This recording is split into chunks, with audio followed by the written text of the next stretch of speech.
Boa tarde, senhoras e senhores. Está começando mais um programa TV Corrida e hoje o nosso TV Corrida é especial porque ele conta com a presença do grande Ricardo Dívila, que entretanto ainda não chegou.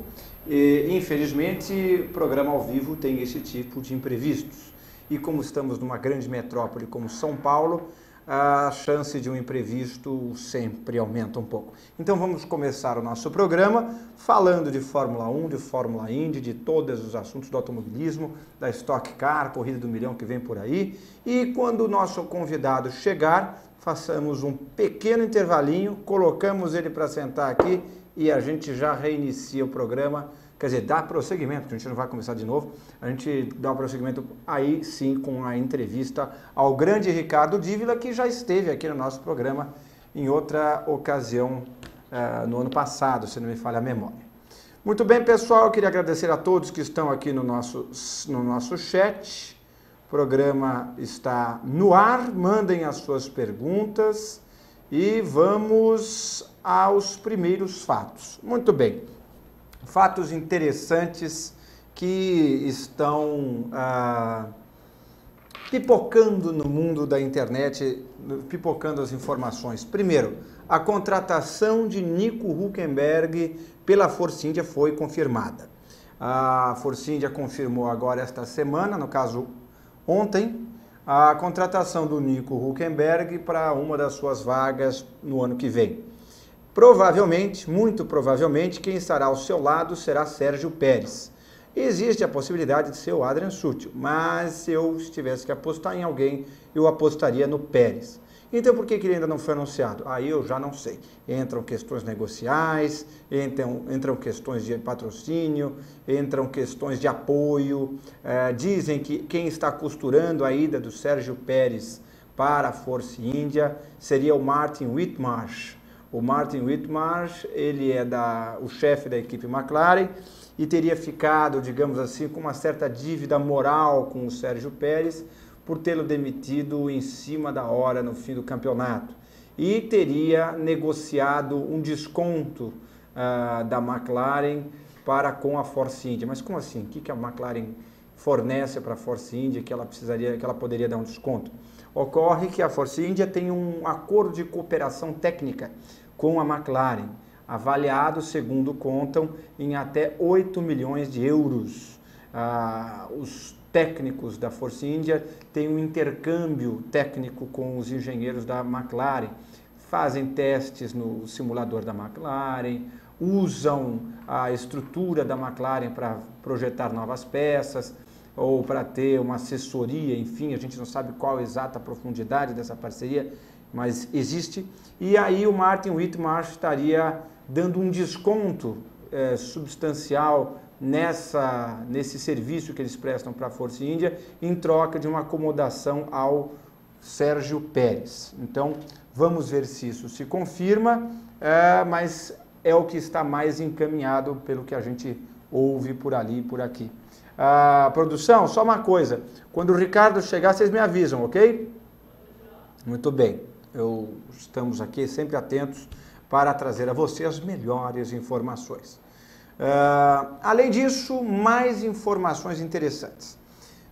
Ainda no campo da Fórmula 1. Ano que vem, existirão, como vocês bem sabem, um novo regulamento técnico. E com isso, há muitas incertezas em relação à competitividade dos novos carros no início da temporada. Martin Brundle, que é o comentarista e narrador da Sky hoje, disse que está esperando o caos nas primeiras corridas. Carros abandonando, carros quebrando, tudo sendo descoberto na prática, como é que vai ser, e pneus, todo o entendimento dos novos carros sendo descobertos do zero. Então eles não sabem exatamente como é que isso vai se dar e provavelmente, ainda segundo Martin Brundle, isso trará muita confusão, não só para as equipes, mas para quem assiste, porque não vai entender direito o que é que está acontecendo. Lembrando que nos últimos anos a Fórmula 1 se notabilizou pela durabilidade dos seus carros. Os carros da Fórmula 1 duram cada vez mais e com isso ano que vem isso deve mudar de perspectiva, de modo que as pessoas vão ter que se readaptar a assistir a corrida com o fator abandonos de carro ao longo da temporada. Vai ser algo bem interessante de saber como é que vai ser na prática. E vamos falar também agora como é que está o mercado de pilotos para o ano que vem. Quem vai correr aonde? Quem está confirmado, quem está ainda não confirmado, mas bem encaminhado, e quem está apenas negociando para ser um azarão nessa corrida. Deixa eu só fazer uma coisinha, pronto, já fiz o que eu queria fazer. Muito bem, vamos aqui, estou aqui abrindo a lista de confirmados para o ano que vem. Se a porcaria me der o ar do funcionamento. Eu adoro esse computador, eu faço votos de que ele seja muito feliz nas trevas, que é de onde ele nunca deveria ter saído. Muito bem, aqui está. Eu acho que aqui esteja, pronto, aí está. Muito bem, quem está confirmado para o ano que vem? Na Red Bull temos Sebastian Vettel e Daniel Ricciardo. Na Mercedes, Lewis Hamilton e Nico Rosberg. Na Ferrari, Fernando Alonso e Kimi Raikkonen.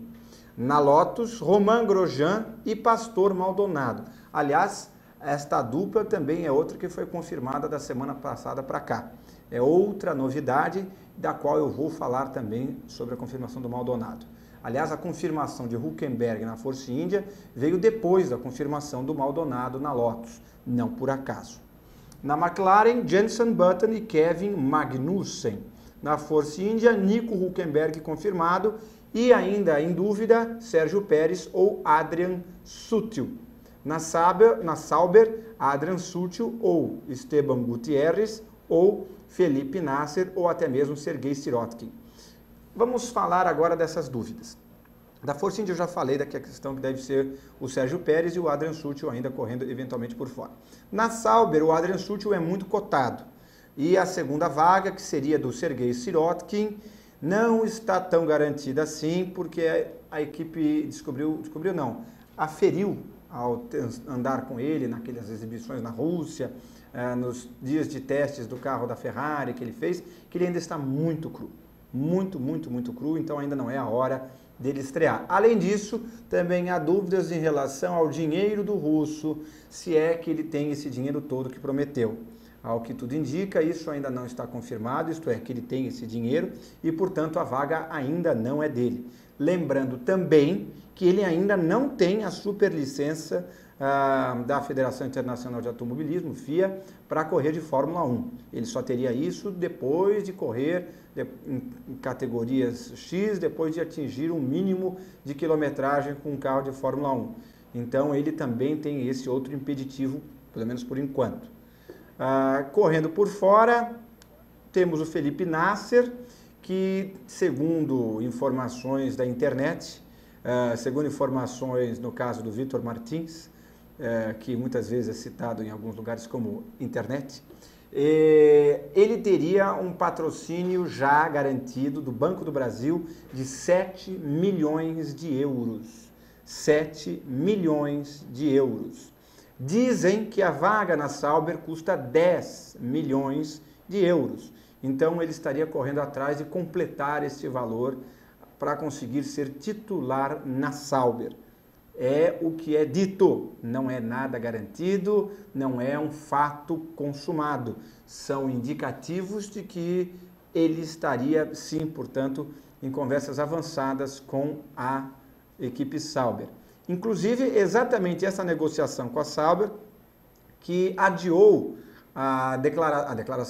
o anúncio dele na Williams. Muita gente esperava que após o Felipe Massa ser anunciado na Williams, ele seria também anunciado como reserva. Isso não aconteceu exatamente porque existe essa possibilidade dele ser titular na Sauber. Quão grande essa possibilidade, aí já não sabemos, mas que existe. Outra equipe que já tem os seus pilotos definidos é a Toro Rosso, que vai com Jean-Éric Vergne e o Daniil Kvyat, que se fala Daniil Fiat, igual o carro, igual a marca, se fala Fiat, com um K mudo na frente. Pelo que esse cara demonstrou até agora, ele é muito talentoso, esse Daniil Kvyat, mas ainda é um pouco cru. É o que eu já disse, inclusive, em outros programas, quando ele foi anunciado, no lugar do Félix da Costa, ele não tem a mesma experiência do Félix da Costa, o Antônio Félix da Costa, o português.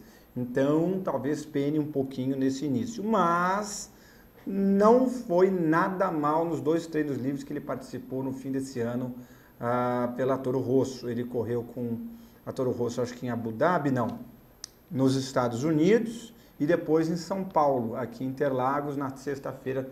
E ele foi bem nos 2 treinos, não fez besteira, fez bons tempos, então estão, digamos assim, apostando nele. Parece que ele pode ter sido uma aposta bem interessante por parte da Toro Rosso. Outra equipe definida é a Williams, com Felipe Massa e o Valtteri Bottas. E vamos deter-nos um pouco na Williams. Segundo o site Esporte Interativo, não é coisa minha, Ross Brown já teria assinado com a Williams. Eu, inclusive, trouxe essa informação no meu site, o joseinácio.com, na condicional. Eu não banquei a informação, quem bancou a informação foi o portal Esporte Interativo, não eu. Eu, inclusive, coloquei um grande ponto de interrogação no título da matéria e, ao longo da matéria, mais de umas 3, 4 vezes, eu questionei se isso realmente já aconteceu, deixando claro que, se tivesse acontecido, ou se já tiver acontecido, seria algo muito bom para a equipe. Mas o próprio Ross Brown veio a público dizer que vai ficar entre 6 meses e 1 ano de período sabático, descansando, curtindo a vida, curtindo a família, fazendo suas pescarias, que ele é bom de pescar, e aí sim ele decidiria se ainda viria para a Fórmula 1 ou não, ia pensar na vida para ver se ainda tem um tesão pela área ou não. O fato, então, é que ele afastou, pelo menos por enquanto, essas especulações. Entretanto, nada impede que ele já tenha assinado com alguma equipe, por exemplo, a Williams, ou a McLaren Honda, ou a Ferrari, enfim, que ele já tenha assinado com a Williams e um contrato de gaveta, tipo, olha, se voltar, será por vocês, mas deixa eu pensar mais se é isso que eu quero. Então ele pode ter assinado sim, mas não necessariamente é a decisão final dele. Existem contratos para todos os gostos, né? Outra equipe que está com vagas em aberto é a Marussia. A Marussia tem o Jules Bianchi confirmado e as outras vagas estão sendo disputadas pelo Max Chilton, o Rodolfo Gonzalez e o Esteban Gutierrez, o mesmo Esteban Gutierrez que tenta a vaga na Sauber, que é a sua prioridade, obviamente, porque ele não é idiota e sabe que a Sauber é melhor do que a Marussia. Enfim, então dizem que ele estaria correndo por fora por essa vaga também. Na Caterham ninguém está confirmado ainda e quem disputa, ou pelo menos está na disputa pelas vagas de lá, são o Guido van der Garde, atual titular, o Marcus Ericsson, piloto de testes, o Charles Pic, também titular desse ano, e o Heikki Kovalainen, que correu as 2 últimas corridas pela Lotus. Mas nada está definido, eu acho que isso será um fator decisivo também para esses pilotos. Vamos às perguntas dos nossos queridos internautas. Muita gente entrando aqui, Adriano Santos, já manda a sua pergunta.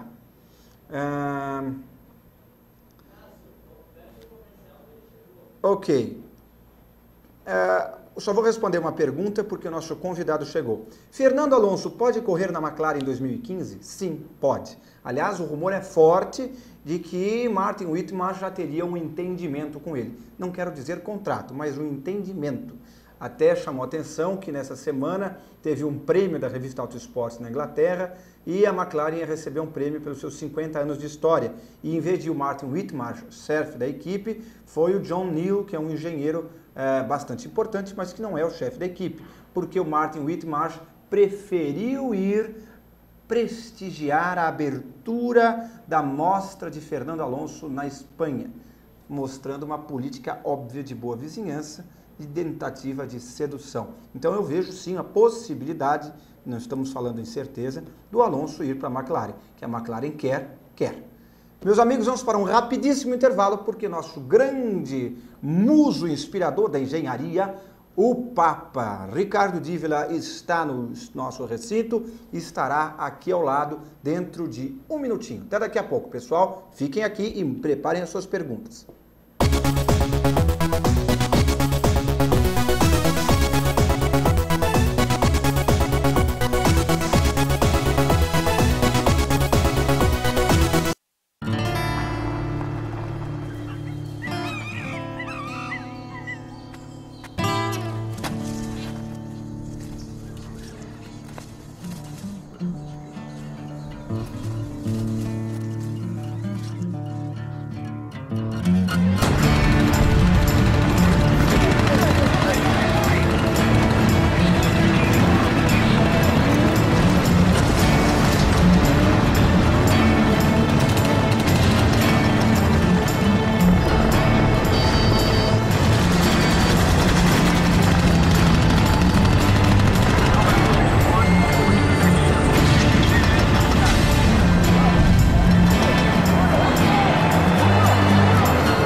A Bebom agora está mais forte. A Bebom mais forte é você mais forte. Faça como milhares de associados da Bebom e mude sua vida para melhor.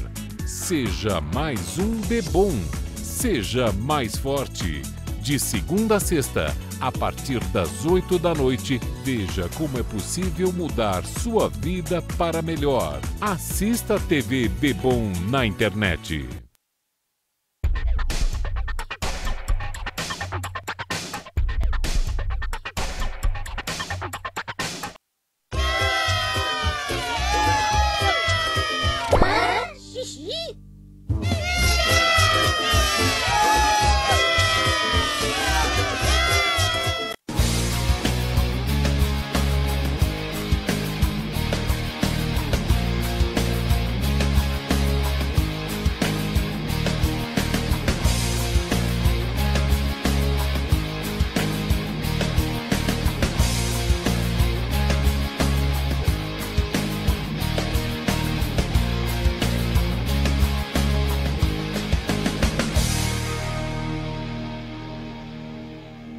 Voltamos o nosso breve intervalo porque temos agora a atração principal desse programa, do programa dessa semana, o grande projetista, engenheiro e Midas da aerodinâmica, Ricardo Dívila. Tudo bom? Perfeito, bom estar de volta no Brasil, né? Eu fico feliz, eu sou bom. Perdi a passagem aqui no WEC, nós estavam brigando por 2 campeonatos, né? Pô, eu acabei não vindo para 6 horas, mas finzinho do ano sempre dá uma passagem, né? É bom, bom estar aqui. Entendi. Mas você está cheio de projetos interessantes. E aliás, já vamos começar mostrando aquele vídeo. O vídeo está no ponto? Hein?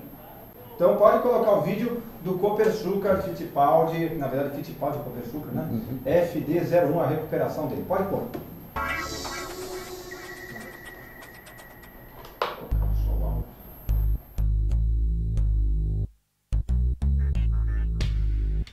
Os carros da única equipe brasileira de Fórmula 1 chegam para ser restaurados depois de 30 anos de esquecimento.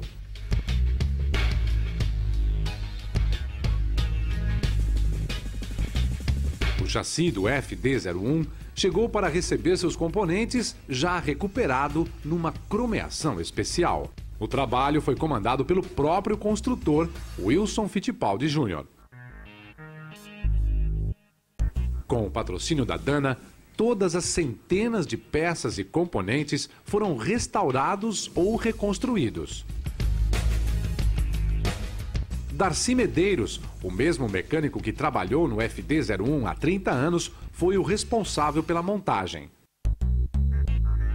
O motor Cosworth V8 de 450 cavalos de potência renasceu com peças vindas da Inglaterra. Foram 7 meses na reconstrução minuciosa de cada detalhe. Um trabalho extenuante que envolveu pelo menos 4 profissionais especializados montando e revisando todos os sistemas.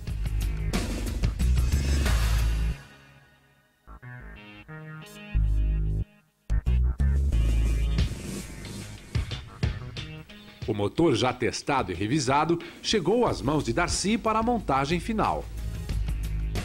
O chassi recebeu seu motor, completando 2 fases de trabalho do renascimento de um sonho.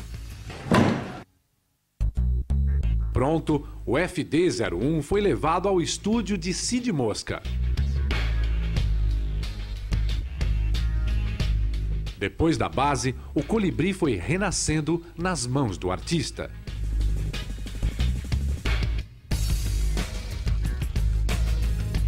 O colorido inovador retorna aos poucos.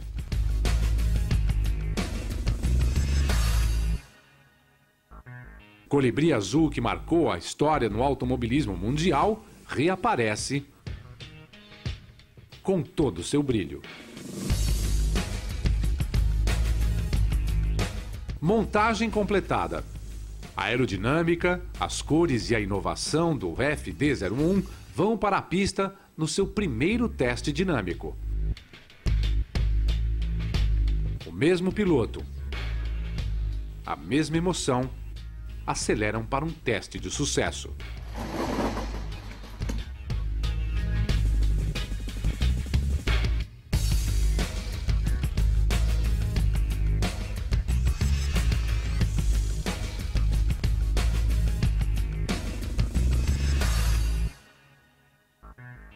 Com muito trabalho, organização e empenho, mais um sonho brasileiro é novamente transformado em realidade.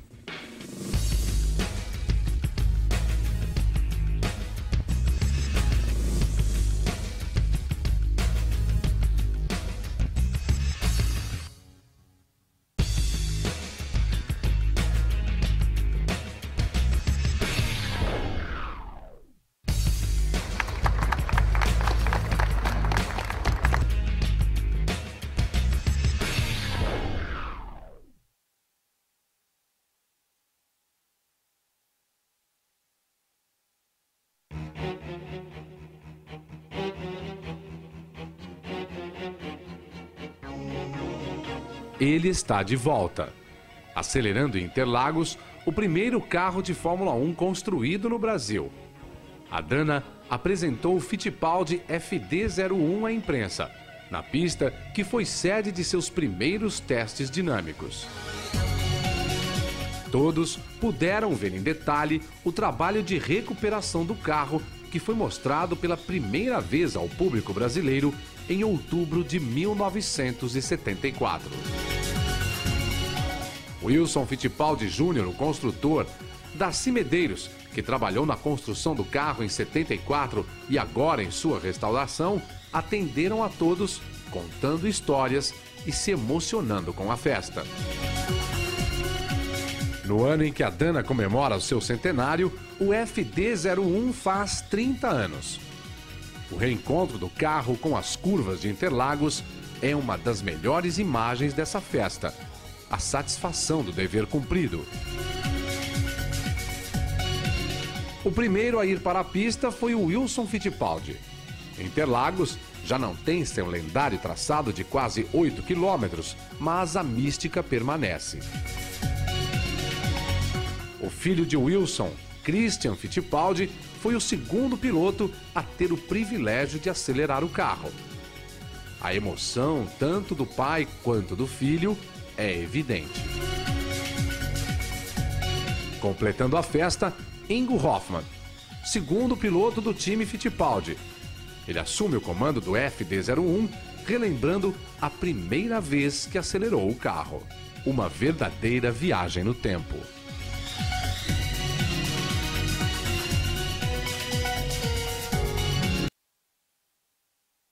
Então, o seu filho, seu primeiro filho da Fórmula 1. Deixa eu até tirar aqui o eco para que você não...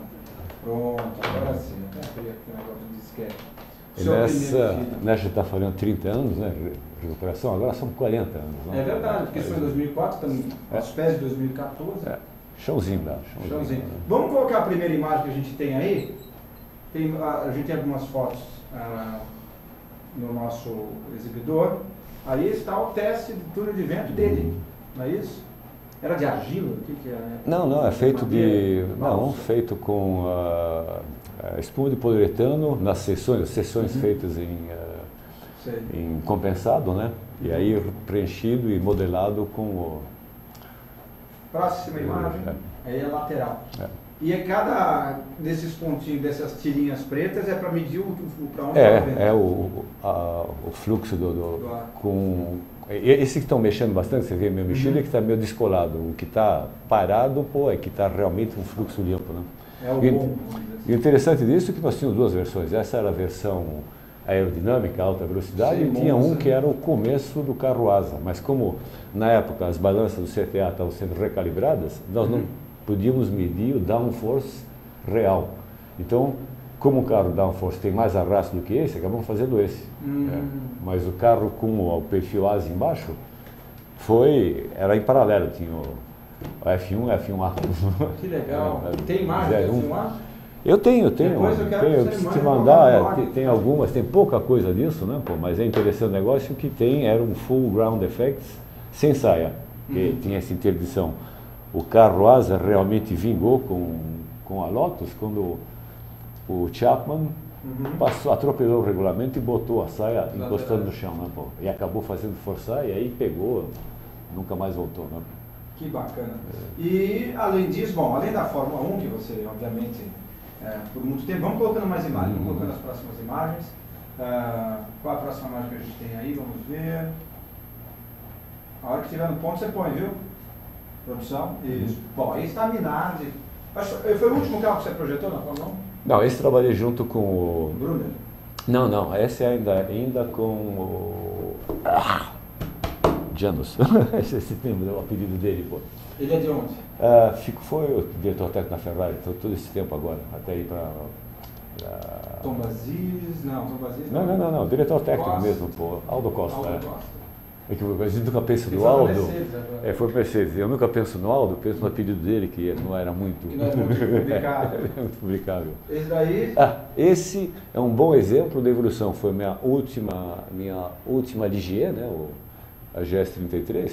E do lado está... O mais clarinho é Ligier. O mais clarinho. E do lado é o Fórmula 3000 da Prost. Então isso aí tem exatamente 10 anos de evolução entre um Fórmula 1 e um Fórmula 3000. Você já vê a Fórmula do 3000 indo para o esquema de asa com o suporte para baixo, né? Esse foi a maravilha. Esse foi... Deixa eu descer mais um pouquinho. 5 campeonatos em seguida que nós ganhamos no Japão. Esse com o BMW Atelier, nós ganhamos... Esse foi o ano bom mesmo, né? Qual é o nome desse projeto aí? Esse é o Fórmula Nippon japonês, né? Com motor Toyota, o chassi baseado meio Lola, nós usamos o chassi da Lola, a minha suspensão, o motor Toyota, para fazer o campeonato Fórmula Nippon japonês.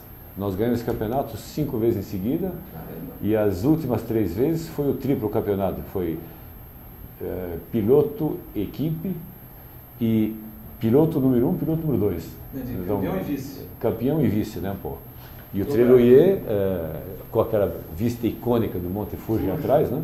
E você vê que era teste de inverno, né? Não, isso já no começo do ano, você ainda tem isso, essa é a primeira rodada do ano. Então, né? ainda estava frio, porque depois fica só a pontinha dele. Aí só a pontinha que fica branco, né? Exato. E Próxima imagem. Bom, esse foi o rendimento do... Finalmente terminamos a corrida, né, com Delta Wing em Atlanta. Chegamos em quinto, mas devíamos ter sido segundo. Pô. É que como nós não éramos era o carro fora campeonato, seria o número 0, né? Toda vez que tinha um safety car, a gente ficava travado. Eles passavam, os caras do campeonato deixavam passar o safety car, né? O overpass, e nós ficamos, né? Pô. Mas na realidade foi a prova, né? Porque Le Mans, a Toyota jogou a gente para fora, pô, e nessa daí... jogou literalmente. Literalmente. Essa aí nós chegamos direito, chegamos no fim da corrida, né? Pô. E ele serviu como base para um projeto próprio da Nissan, né? Aí, base, eu digo, o conceito dele. O conceito do Ben Bowlby, era fazer um carro para Indianápolis, né? Fazer um carro da RL. Isso. Não foi aceito, né? Pô. Aí ele veio conversar comigo, nós discutimos o negócio e peguei a Nissan, pegamos o motor e tocamos o negócio para frente. É um negócio muito interessante, né? E o ano que vem, Garage 56, é com o sistema híbrido elétrico, né? O Zero Emission On Demand, então um carro também interessante. Esse aí é o seu GT? Esse é o GTzão, fiz em 2008, esse carro era para correr 3 anos, de né? trás também, né? De trás é o carro do João Paulo Oliveira. E o outro atrás já é a Honda, o NSX. Mas esse carro era para fazer 2008, 2009, 2010, foi tão bem, pô. Inclusive ganhamos 2 campeonatos seguidos, esses últimos 2, não esse ano foi o Alex, mas os últimos 2. Com esse carro ganhamos 4 campeonatos, né? Só. De 2008. E só se mete em frio, hein? Eu gosto de acumular campeonato, né? Pô. Esse ano, mais e esse é a sua menina dos olhos atual. Esse é um LMP2. Nós começamos a fazer o carro como um LMP1, mas não conseguiu acertar. Era para fazer com a Pescarolo, como equipe, fazer rodar. Não conseguimos arranjar motor, Pescarolo não arranjou financiamento. Então fazia uma versão LMP2 com Astraca. A Astraca normalmente corre em LMP1. Né? Decidiram desse ano recolher um pouco os flats, faz um ano em LMP2, mas o monocoque já é no regulamento 2014, LMP1, e teoricamente definiu o negócio de motor para 2015, ele faz 14 com isso daí, LMP2, 2015 volta para LMP1. E você tem aí a planta dele, não é? Sim, essa... É publicável, estamos mostrando segredos? Não, tudo bem, porque não dá para ver tão bem, né, pô? Mas essa é, em primeira mão, é o último layout do carro. Né? O blueprint dele. Esse é o blueprint dele, final, que vai agora para botar o carro no chão em fevereiro, meio de fevereiro. Que legal. Tá aquela pauleira, né, pô? Terminando agora a nossa passagem aqui pelo Brasil, de volta para a França dia 10, dia 12 Japão até dia 22, toque final para fechar o projeto inteiro, né? Volta para a França dia 24, dia 1º já estamos... Dia 1º já estamos... Entendi. O meu tá ruim? Meu microfone está ruim? Então vamos trocar o microfone aqui. Dia 1º de janeiro, saindo para Daytona, a gente testa 3, 4, 5 com o GTP, em vistas das 24 horas de Daytona, dia 25 e dia 26. Dia 5 sai do treino de Daytona com o GTP, que é um Nissan GT3 na versão americana, para o campeonato americano Tudor US Sports Car Championship. E como é que está a conversa da questão da Le Mans do DP com o LMP, essas coisas? Está complicado agora, porque deram para fazer uma equalização entre o DP e os LMP, o DP vira uns 8 a 9 segundos mais lento que um LMP2. Então, estão travando um pouco o LMP2, limitando a quilometragem do motor. Então, você tem que ter um mínimo de quilometragem, então tem que baixar um pouco os cavalos do LMP2. Estão botando freio de carbono no Daytona Prototype, fizeram uma aerodinâmica com difusor bem mais avançado. O carro ganhou 60% mais de downforce comparado com o Daytona Prototype. Tem uns 80 cavalos a mais. Caramba, e mesmo assim... Isso tudo para alcançar o Para LMP2. equalizar. Agora teve o problema que apareceu em Daytona, com toda essa carga aerodinâmica a mais, está começando a explodir pneu no banking, né, pô? Teve o caso dos dois DP que voaram, explodiu o pneu, o carro virou ao contrário. Aí decolou com aquele difusor que vira uma rampa. Não tinha difusor. Com o difusor virou uma rampa e decolou, né, pô? Então tá, não sei o que está acontecendo, mas essa semana os caras estão correndo desesperadamente para ter uma solução técnica nos DP para o treino de Daytona 3, 4, 5 de janeiro. Né? Tá complicado o negócio. Pô, né? Bom, mas vocês são todos tão criativos que vocês vão descobrir algum... Eu estou com lá, estou com o GTD, é o bom velho Nissan GTR, né, pô? Que esse ano demos uma... E vão continuar com aquele chassi vermelho que a gente mostrou na foto? Vocês vão mudar muita coisa? No de turismo? Não, esse é o GT500. Isso, no GT500. O GT500 no Japão passou um carro novo com um chassi comum entre o DTM e o GT500. Uhum. Essa não tem nada a ver. Até para um? Essa eu estou... Ainda. Esse é Japão. Mas dá uma coceirinha, né?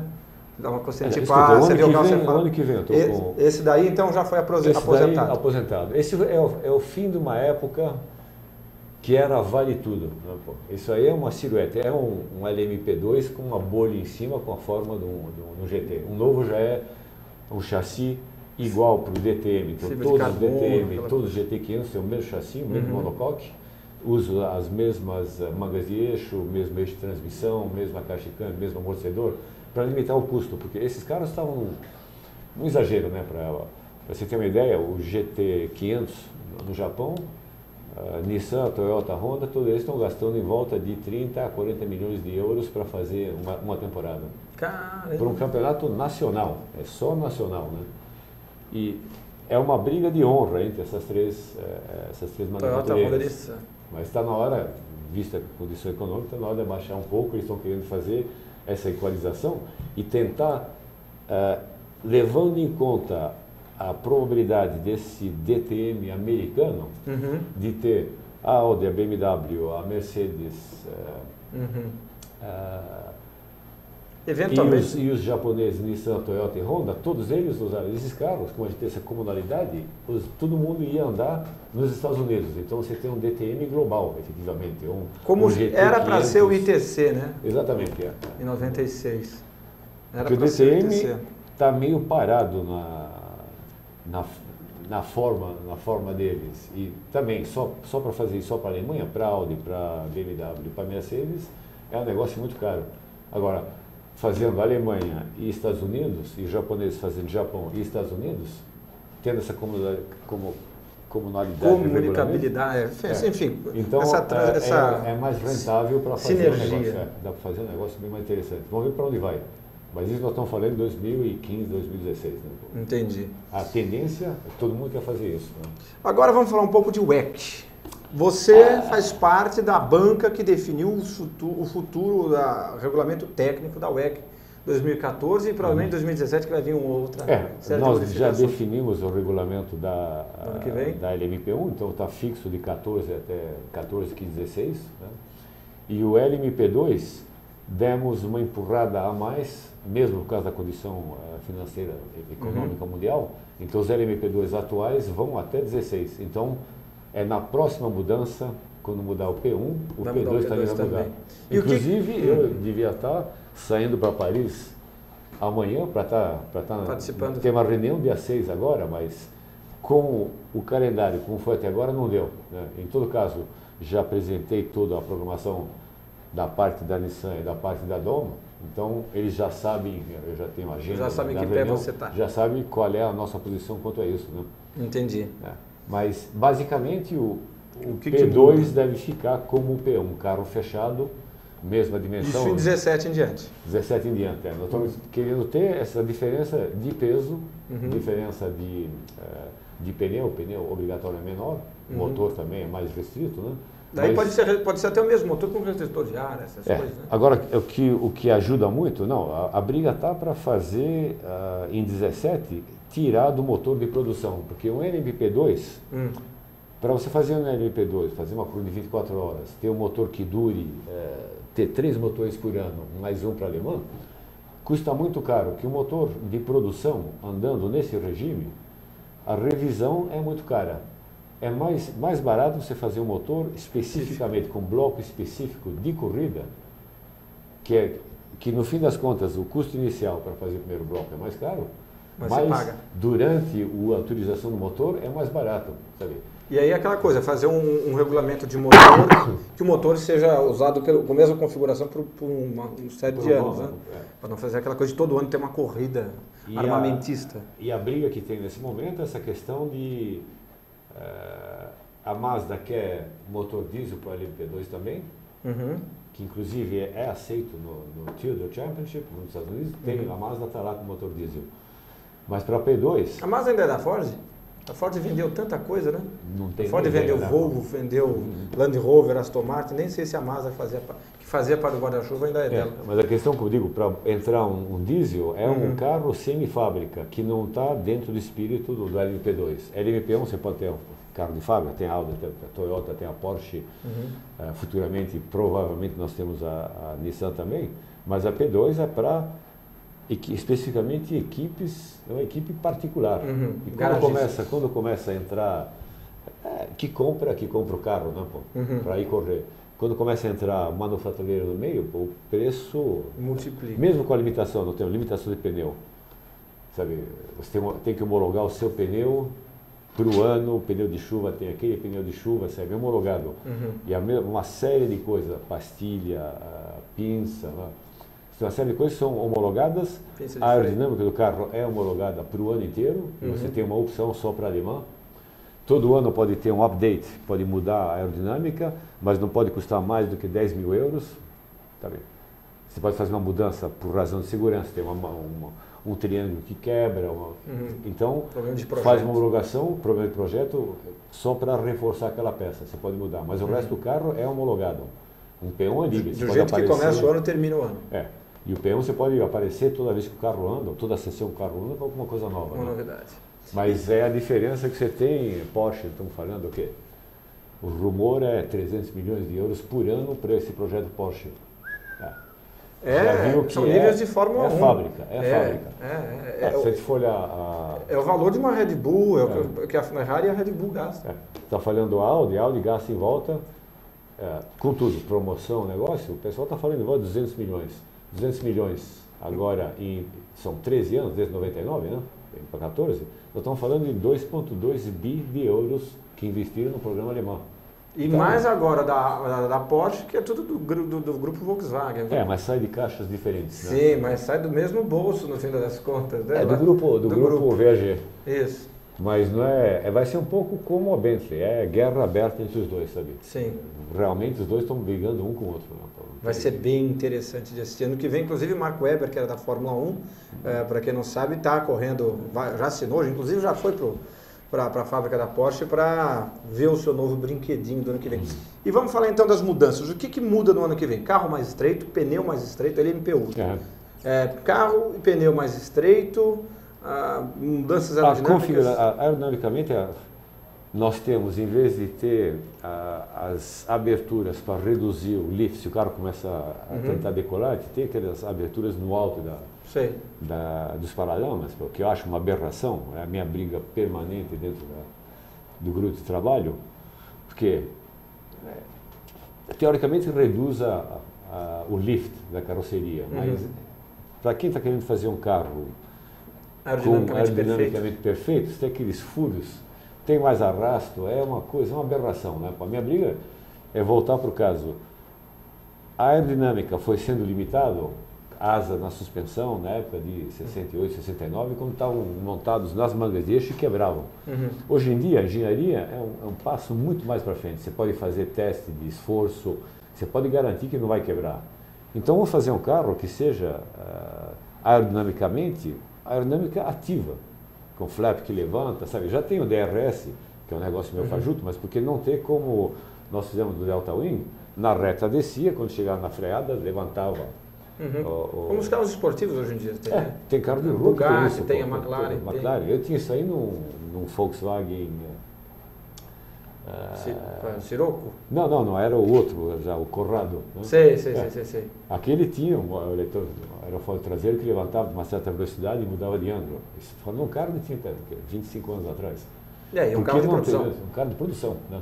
Porque não temos isso nos carros hoje em dia, mas É aquelas brigas. O problema é que dentro do grupo de trabalho que a gente tem na FIA, como você pode imaginar, cada um puxando a sardinha para o seu lado. Então, tem hora que é hilário, né, sabe? Então, tem o representante da Audi, tem o representante da Toyota. Tipo, se ele quer, ele deve saber alguma coisa que eu não sei. Não quero que ele quer. Discutindo, pô. E a gente, em vez de estar trabalhando em chassi e aerodinâmica, passamos uma vez 6 horas discutindo aquele negócio. A Audi apresentou um calhamaço desse tamanho, provando, sem sombra de dúvida, que um híbrido petróleo era melhor que um híbrido diesel. E a Toyota apresentou um outro calhamaço desse tamanho, com dados e testes, provando que o híbrido diesel era melhor que o híbrido de gasolina. O Denis Chevrolet, que é o responsável técnico da comissão técnica da FIA, então ele levantou e falou: bom, cavalheiros, por que vocês na Audi não fazem, já que o motor gasolina é tão bom, fazem o motor gasolina e vocês da Peugeot fazem, da Toyota fazem o motor diesel. Acabou todo mundo dando risada. Porque, sabe, cada um puxando a sardinha para o regulamento e o que interessa é o marketing deles. Porque para a Audi o que interessava era o marketing do diesel. Agora o carro eletrônico. Inclusive o primeiro ano, o e-tronic, quando ganhou o Le Mans, depois que a Toyota quebrou, eles desligaram o e-tronic. Então aquelas 24 horas de Le Mans, não é um e-tronic carro híbrido que ganhou, pô, andou um diesel normal. Eles desligaram a parte eletrônica, a parte elétrica, depois de 6 horas de corrida. Então eles fizeram as 6 horas de Le Mans híbrido, as outras não. As outras 18 foi normal. Hoje em dia já está funcionando, mas para garantir aquele ano, foi a primeira vitória de um carro híbrido, desliga o híbrido, né? Era coisa a ver realmente. E carro nova, completamente elétrico? A meu ver, nós nunca vamos ter isso. A tecnologia de bateria, a Nissan está apostando muito na até a Fórmula E, agora se a gente for pensar a Fórmula E que vai lançar, eles vão ter que trocar de carro no meio da corrida porque ele não dura. Se você pega o conceito de um carro carro elétrico, porque a Nissan está apostando muito nisso, o Leaf, todos os carros estão saindo, o carro elétrico especificamente para uso urbano. Então você está falando, você não vai dar mais de 100, 150 km por dia dentro da cidade, você está andando, você quer um carro que tem um torque que acelera bem e que não seja poluente. Então, carregando o carro na tomada, você está levando a parte poluente da produção de energia, porque eletricidade, uma bateria, a eletricidade não é energia, é um depósito de energia. Uma bateria está depositando energia lá dentro. É um acumulador. É um acumulador. Então, se você tem uma central hidrelétrica, não tem poluição e está fora da cidade.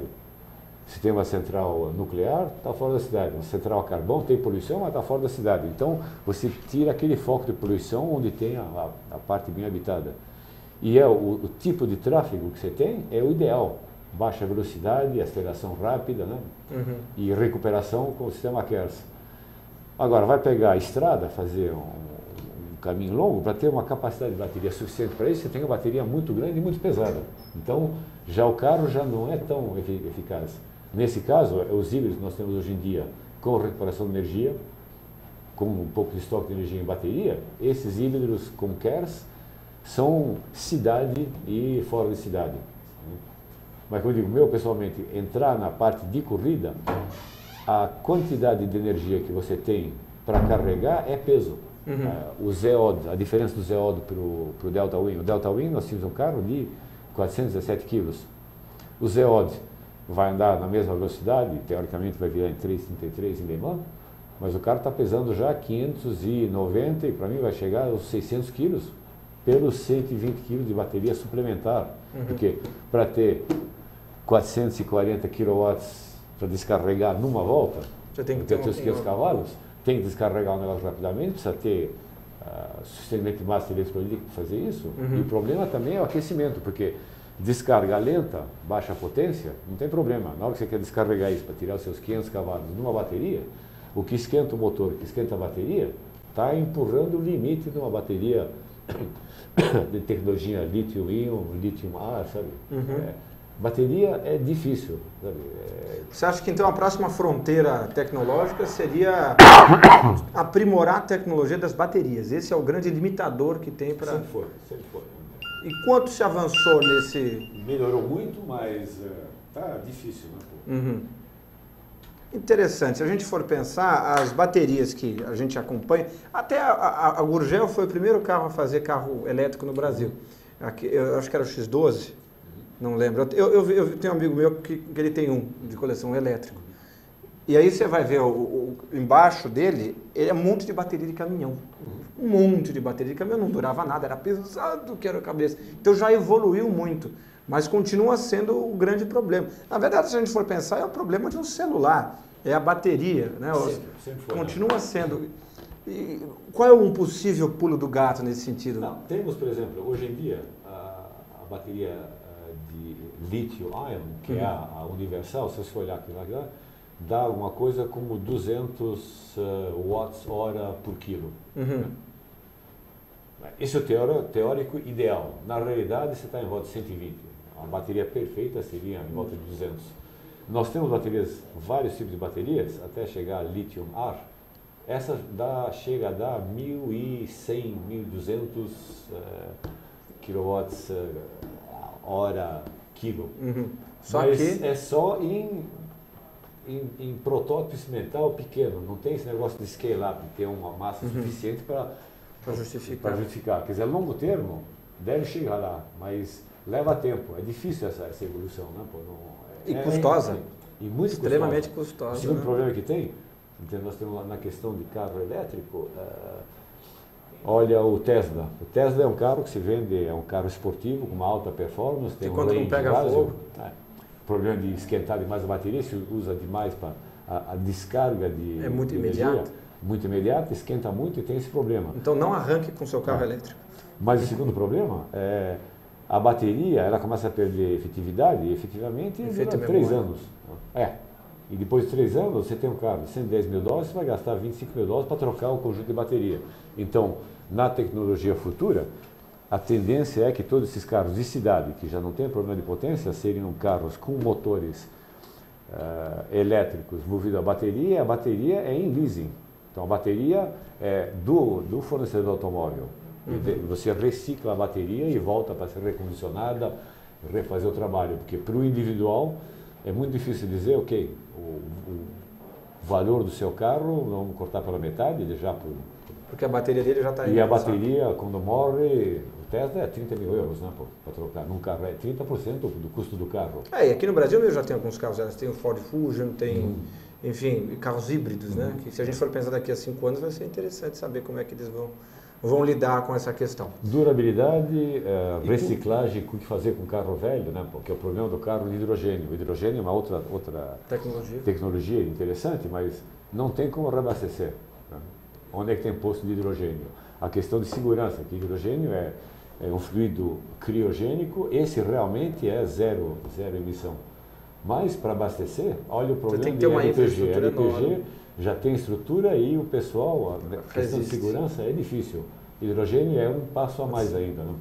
Então, interessante. O mundo, os limites são totais para serem descobertos ainda. Bom, meus amigos, já são 3 horas e 59 minutos. Infelizmente o programa está acabando. Mas, se vocês tiverem alguma pergunta para o Ricardo, mandem no meu Twitter, o @InácioF1, que eu encaminho para ele e ele entende o tempo, porque como vocês viram, a agenda dele é mais cheia do que a do presidente Barack Obama. Então, em ele tendo tempo, ele responde para vocês. E certamente eu já faço aqui o convite para que você volte ao programa quando você estiver ao Brasil novamente. Está com cara que fevereiro pode ser de volta outra vez. Ótimo, aí a gente faz um programa especial de 1h30, 2, porque tem tanta coisa para falar. E aí a gente aprofunda as mudanças da LMP2, que já vai ter os testes da DOME para você falar. E já as vamos primeiras... ver o que está acontecendo na Fórmula 1 também. Na Fórmula 1, exatamente. Os bicos que dizem que vão ser horrorosos, essas coisas. O ano que vem é ano de transição para tudo. Fórmula 1, DTM, GT500, LM, tudo. Então é um ano de muita Fevereiro, novidade, então, posso contar com você? Tem que confirmar ainda. Estou com o bilhete de volta já. Agora, não sei se vai dar para fazer ou não com o calendário que nós temos pela frente. Né? Ok, e aí aquela coisa, já faço até a promessa. Se você não puder vir na quarta ao vivo, a gente grava com você onde você estiver, porque seus inputs são inestimáveis e todo mundo que está em casa vai querer saber exatamente o saber que você pode trazer para a gente. E me desculpo dos 15 minutos de atraso, mas Trânsito São Paulo, tá bravo. Tá vendo? Se tivesse uns carros elétricos... Bom, muito obrigado, pessoal, e até semana que vem. Tchau.